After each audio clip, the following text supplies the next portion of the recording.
يا بوب، انا نازل. رايحين كده انا واصحابي شويه حاجات كده هنجيبهم وهنيجي ماشي. تعمل ايه يا ابن الناس في يوم زي ده؟ انت للدرجه دي بايع نفسك كده؟ هو ايه يا بابا اللي باع نفسي؟ احنا نازلين زي ما بننزل كل جمعه يعني، بس الجمعه دي يوم مختلف يعني. مش فاهم انا في ايه. ما هو يا بني ادم عشان النهارده يوم مختلف تقدر تقول لسيادتك نازل ليه؟ ببساطه النهارده 11 يعني البلاك فرايداي، تمام كده هسيبك بقى خلاص واقف. قول كده بقى. انا فهمت اسلوبك والعابكم اللي ناويين تعملوها علشان البلد دي ما تقوملهاش قومه تاني. قومت ايه؟ انت بتقول ايه يا بابا؟ اللي زيكم للاسف ما سفش تراب بلده ولا شرب من نيلها. يابا ابنك شرب لحد ما شرب. انت قول، ما شربتش من نيلها؟ لحد ما اتكرعت. طب جربت تغني لها؟ قلت تسلم الايادي. جربت في عز ما تحزن تمشي في شوارعها وتحكي لها؟ لا والله الدنيا كانت بتمطر، ما قدرتش امشي في الشارع صدق. ويبقى انت اكيد في مصر. يابا بقى فكك من اللي انت بتقوله ده، والنبي سيبنا نشوف البلاك فرايداي ايه يا عم سلام. ويا ترى التنظيم اللي عملتوه ده هيطلع البلد لقدام؟ هيخلي الاقتصاد بتاعنا ينافس اقتصاد اوروبا؟ اقتصاد ايه وتنظيم ايه اللي انت بتقول عليه؟ انا بقول لك البلاك فرايداي. هو التنظيم اللي انا اقصده ده يا فالح اكيد ده زي البلاك بلوك اللي كان ايام الثوره اللي فاتت. بلاك بلوك؟ وده برضو كان فيه عروضات وخصومات وكده يعني. يوه، دي عروض ياما.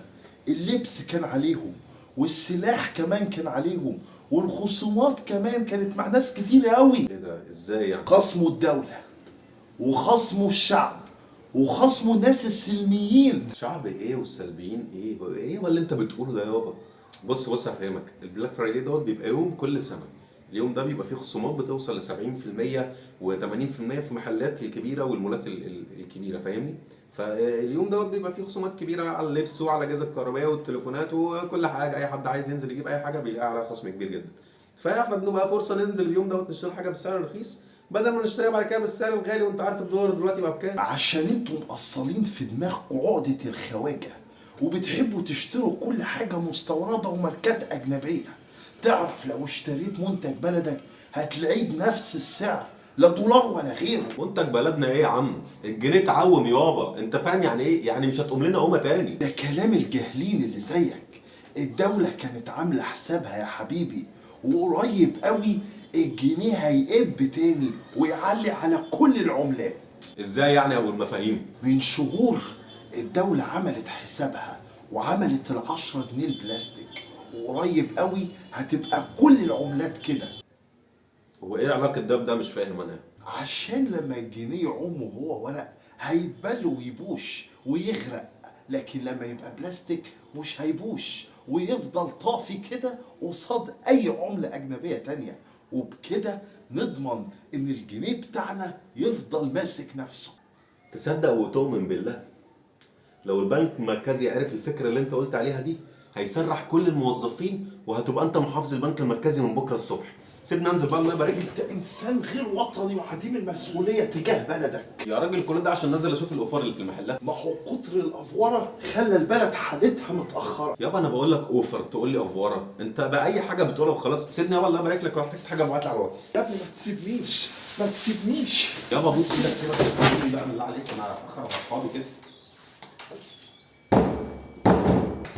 مشي ابني مشي. ابني هيروح مني. ابني.